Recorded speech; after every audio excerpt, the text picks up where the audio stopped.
Dr. Haji Zahasan Muhammad. Assalamualaikum warahmatullahi wabarakatuh. Innal hamdalillah nahmaduhu wa nasta'inuhu wa nastahdihi wa nastaghfiruh wa natubu ilayhi wa natawakkalu alayhi wa na'udzu billahi min shururi anfusina wa sayyiati a'malina may yahdihillahu fala mudilla lahu wa may yudlil fala hadiya lahu. Allahumma salli wa sallim wa barik ala Muhammad wa ala ali Muhammad kama sallaita wa sallamta wa barakta ala Ibrahim wa ala ali Ibrahim fil alamin innaka Hamidum Majid. Amma ba'd. Para pendengar yang dirahmati dan dikasihi sekalian, kita berada pada ayat 33 dan 34 pada kali ini. Masih lagi teras rujukan kita Tafsir Ibn Katsir jilid yang keempat muka surat 599. A'udzubillahi minasyaitonir rajim. Qala rabbi as-sijnu ahabbu ilayya mimma yad'unani ilayhi wa ila tasif anni kaidahunna asbu ilayhinna wa akum minal jahilin. Fastajaba lahu rabbuhu fasarafa anhu kaidahun innahu huwas samiul alim. Sadaqallahul azim. Yusuf berkata, wahai Tuhanku, penjara lebih aku sukai daripada memenuhi ajakan mereka kepadaku, dan jika tidak engkau hindarkan daripadaku tipu daya mereka, tentu aku akan cenderung untuk memenuhi keinginan mereka, dan tentulah aku termasuk di kalangan orang yang bodoh. Maka Tuhannya memperkenankan doa Yusuf, dan Allah menghindarkan Yusuf dari tipu daya mereka. Sungguhnya dialah yang maha mendengar lagi maha mengetahui. Jadi bila kita melihat dalam ayat yang lalu, ancaman yang telah pun ditujukan itu menguatkan sangkaan bahawa isteri Al-Aziz ni benar-benar memegang kekuasaan penuh terhadap suaminya. Walaupun suaminya mengetahui kejadian sebenar dan dia telah ditangkap basah dan dia tidak suka perbuatan isteri itu, tapi agaknya seperti disebut oleh kebanyakan para ahli tafsir, cintanya mendalam, keinginannya tak terbendung terhadap Yusuf ini sudah menjadi perkara yang tak dapat disembunyikan lagi. Tak boleh nak tutup dah. Bahkan dia tidak takut dan tidak malu dengan orang yang mencerca dan menghinanya. Maka ketika itulah jelas kepada Yusuf AS, maka baginda memohon perlindungan kepada Allah SWT dari kejahatannya. Dan saya telah anjurkan kepada tuan-tuan doa yang kita pelajari dari Ashabul Ukhdud. Bila Rasulullah SAW mengajar kita untuk berdoa, seperti hadis sahih riwayat Muslim, Tirmizi dan lain, bila tertekan dan ternyata orang yang nak menzalimi kita itu berada di dalam kekuasaan penuh terhadap kita, doalah Allahumma kfinihim bima syi'it. Ya Allah, cukupkan aku, peliharalah aku daripada segala kejahatan mereka dengan cara yang kau saja lebih tahu, ya Allah. Aku tidak kemampuan, ya Allah. Dan kita pun tahu bahawa tindakan Nabi Yusuf ini adalah untuk mengelakkan dirinya terjumus. Hasyalillah, maha suci Allah daripada menjadikan seorang Nabi yang bersifat maksum itu terjebak dalam perkara-perkara yang haram. Dan kita pelajari dalam hadis bahawa pernah ditanya kepada Rasulullah SAW dalam hadis sahih riwayat Bukhari dan juga Muslim, sa'altu aw su'ila Rasulullah SAW ayu zanbi indallahi akbar, qala an taj'ala lillahi niddan wa huwa khalaqak, qultu summa ay, qala thumma an taqtula waladaka khasyata an yat'ama ma'ak, qultu summa ay, qala an tuzani bihalilati jarika. Jadi qala wa nazalat hazil ayah tasdiqan liqauli Rasulullah sallallahu alaihi wasallam, والذين لا يدعون مع الله إلها آخر ولا يقتلون النفس التي حرم الله إلا بالحق ولا يزنون. Jadi berkenaan dengan sebab turunnya ayat surah Al-Furqan yang ke-68 yang bermaksud mereka yang dipanggil sebagai abrar itu, ibadur rahman itu, iaitu mereka yang tidak menyeru selain daripada Allah, tak syirik kepada Allah, dan tak membunuh satu jiwa melainkan yang dibenarkan oleh Allah, membunuh jiwa yang diharamkan oleh Allah melainkan dengan kebenaran. Ada perkara-perkara yang melayakkan seorang itu dihukum bunuh. Contohnya orang murtad, contohnya lelaki yang sudah berkahwin, perempuan yang sudah berkahwin berzina, contohnya dengan sebab membunuh orang lain dengan sengaja, adalah sebab-sebab melayakkan orang itu dibunuh. Ini dipanggil sebagai illa bil haq. Kemudian Allah meletakkan lagi karakter orang yang dipanggil ibadur rahmani wala yaznun, dan tidak berzina. Rupa-rupanya zina ni pun ada martabatnya. Zina antara yang paling dahsyat sekali hukumannya di sisi Allah dan dosanya paling besar di sisi Allah. Dalam hadis ini bila ditanya kepada Nabi apakah dosa yang paling besar, jawapan Nabi adalah melakukan syirik kepada Allah. Anta ja'ala lillahi niddan wa huwa khalaqak, kamu mensyirikkan Allah, menyembah satu selain pada Allah. Yang kedua, antaqtula waladaka khasyata an yat'ama ma'ak, kamu bunuh anak kamu kerana takut dia akan menyusahkan kamu dari sudut makanannya, pembesarannya, takut tak cukup rezeki, sedangkan yang bagi rezeki itulah Allah. Yang ketiga, iaitu kamu berzina dengan perempuan yang merupakan isteri kepada jiran kamu ataupun orang yang kamu kenal, isteri kepada sahabat kamu, isteri kepada majikan kamu. Ini dosanya sangat besar, tuan-tuan, lebih besar daripada dosa zina yang lain, walaupun semuanya dalam rangkuman dosa-dosa besar di sisi Allah SWT. Jadi melihat keadaan ancaman yang berlaku itu, maka Nabi Yusuf mohon perlindungan kepada Allah dari kejahatan dan tipu daya perempuan-perempuan yang telah saya jelaskan, sama ada mereka yang tergoda bersama dengan Zulaikha ataupun mereka yang tak mampu untuk membawa dirinya ataupun memikat Nabi Yusuf kerana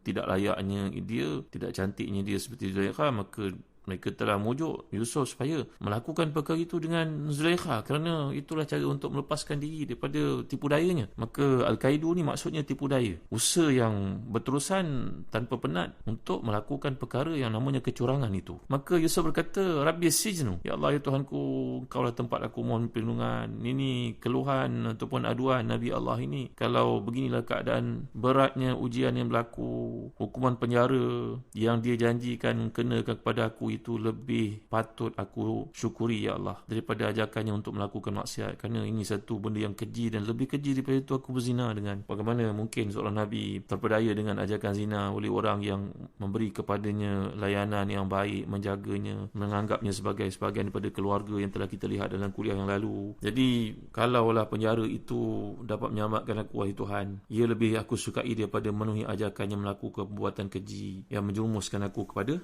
maksiat. Jadi penggunaan perkataan dhamir jama' yang Allah nyatakan kat sini kaidahunna ini dalam bahasa Arab sebenarnya merujuk satu penghormatan. Walaupun perempuan ini dalam kesalahan dan kecurangan, tapi masih lagi ada dalam hati Nabi Yusuf untuk menunjukkan penghormatan kepadanya, kedudukannya. Tentu ada kebaikan yang ada dalam hidupnya. Wala tabkhasun nasa asya'ahum, walaupun dia melakukan perkara itu, tapi sepanjang waktu sebelum ini dia dan suaminya berlaku baik kepada aku. Cuma sekarang dia dipengaruhi oleh syaitan dan juga syahwatnya. Jadi ini sebagai satu bentuk keseimbangan dari bentuk tasrih, iaitu sebut secara jelas kepada ta'rid. Ini juga satu metod dalam penggunaan uslub Al-Quran dan juga uslub komunikasi bila sebut tasrih dan juga ta'rid. Ta'rid ni satu bentuk sindiran bahawa nak menyeimbangkan keaiban yang patut ditimpakan di atas kepala perempuan itu, di atas beban dibebankan kepada perempuan tersebut. Sekarang disebut secara umum. Namun yang lebih tepat iaitu menjadikan kalimah itu bersifat umum. Maksudnya bermakna tipuan perempuan-perempuan dalam kota itu. Bukan hanya bermakna tipuan Zulaikha sahaja. Jadi khitab yang ditujukan kepada semua perempuan yang hadir ketika itu, kerana mereka lah yang telah pun berkomplot ataupun melakukan konspirasi, sama ada untuk memikat Yusuf untuk pribadi mereka ataupun memujuk Yusuf supaya menuruti kehendak Zulaikha tadi. Jadi mereka, sebahagian mereka yang tidak mampu menyaingi Zulaikha ini berkata pada Yusuf, takutlah kepadanya, selamatkan dirimu dari penjara. Begitu maksud mereka. Jadi dalam doanya Yusuf menganggap kesulitan iaitu hukuman yang berat sebagai kenikmatan. Inilah dia tuan-tuan dan hati dan dikasihan, kerana hukuman yang berat berupa penjara dan bersih daripada tuduhan zina itu nampaknya berat, tapi lebih berat daripada itu adalah terlibat melakukan dosa besar itu dalam keadaan beliau merupakan seorang Nabi Allah.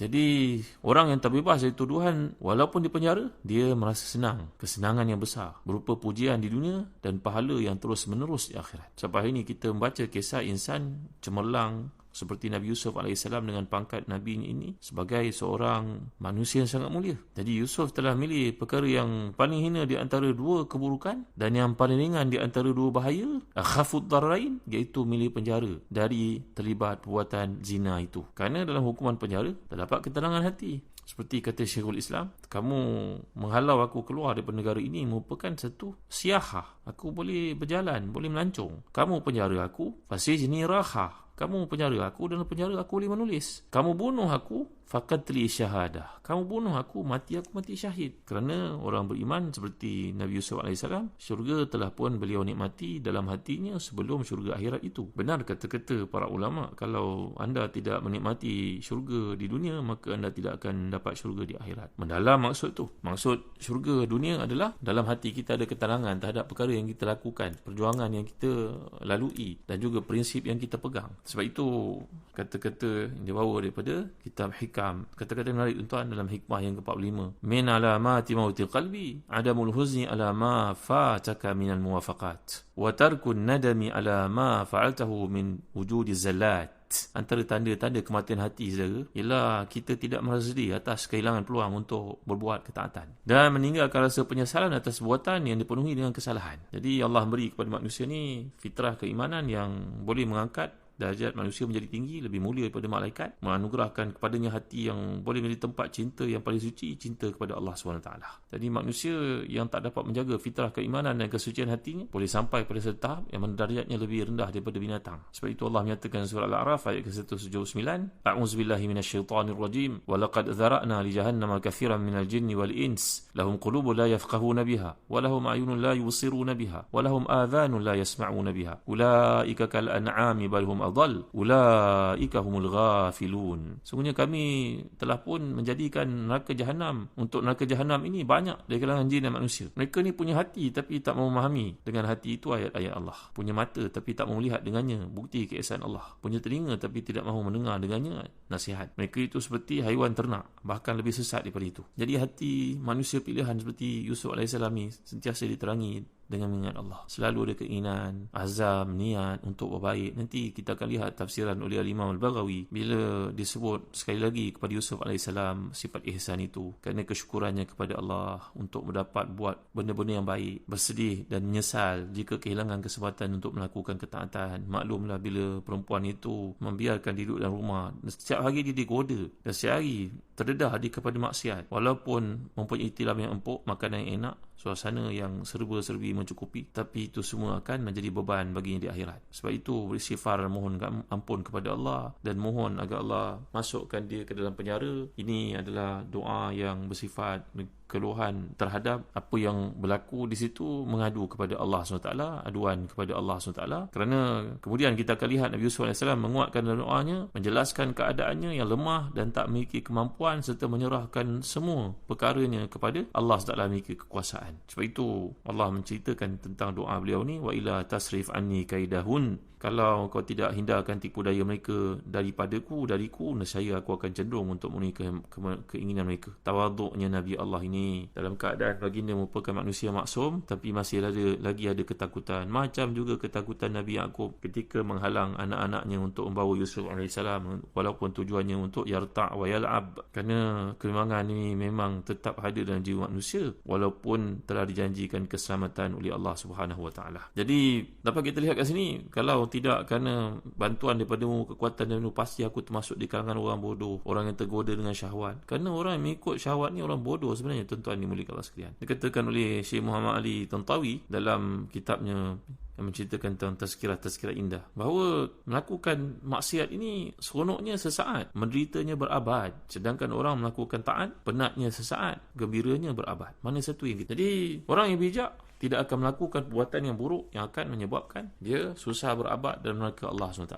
Artinya jika aku menggantungkan semua ini kepada diriku, sudah tentu aku ni tidak memiliki kekuatan. Jika aku berlindung dan mohon pertolongan kepadamu, wahai Tuhan, Engkau tempat mohon pertolongan. Apa yang telah kita pelajari dalam doa yang diajar oleh Rasulullah SAW, Allahumma kfinihim bima syi'it, Allahumma kfinihim bima syi'it, ya Allah, selamatkan aku daripada kejahatan mereka dengan apa yang ada di sisimu, dengan kebaikan-kebaikan yang Engkau tentukan untuk aku. Engkau saja yang mampu bertindak terhadap kejahatan mereka. Jadi ungkapan ini merupakan satu bentuk permohonan Yusuf pada kasih sayang dan pemeliharaan Allah, sebagaimana yang dilakukan Nabi-Nabi dan para salihin ketika mereka mengalami tekanan, ada cabaran, kesulitan dalam hidup. Maka Allah menjawab, fastajaba lahu rabbuh, Allah menjawab doa Yusuf. Doa yang difahami dari firman-Nya, wa ila tasrif anni, terkandung dalamnya makna permohonan untuk dijauhkan daripada tipu daya dan memohon kasih sayang Allah SWT. Jadi Allah menghindarkan tipu daya mereka darinya, memeliharanya dengan pemeliharaan yang terbaik, walaupun hakikatnya dalam penjara, tetapi semua itu lebih baik daripada